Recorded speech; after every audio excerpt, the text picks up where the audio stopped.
We ended up having way more peaches than we were gonna eat, and I thought about freezing them, but why freeze them when you can make a homemade fresh peach cobbler, which I've never done.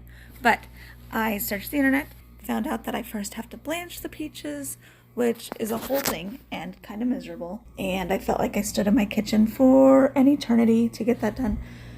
But these were little tiny peaches, so it took way more peaches than the recipe called for. Once that was done, I had to cut and get them off the core, which is a whole nother story. And what felt like 5 million years, I was finally able to put the peaches in a saucepan with some sugar and a little bit of salt and heat it up until it gets nice and syrupy and it coats the back of the spoon. That part was lovely. 10 out of 10. Then I got to get to work on the batter. First, you put some butter in the oven to melt. It's been way easier if I had remembered to thaw out my butter instead of hacking away frozen butter. But there it goes in the oven to get all melty. And then I got to work on the batter. We add some flour, sugar, salt, and baking powder. Give it a little mix. Make sure all those dry ingredients are well mixed, and then you can pour in your milk.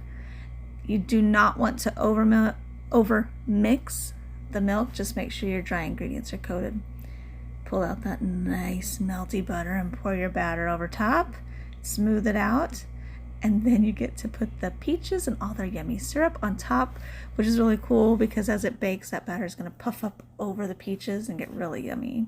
It turned out so good.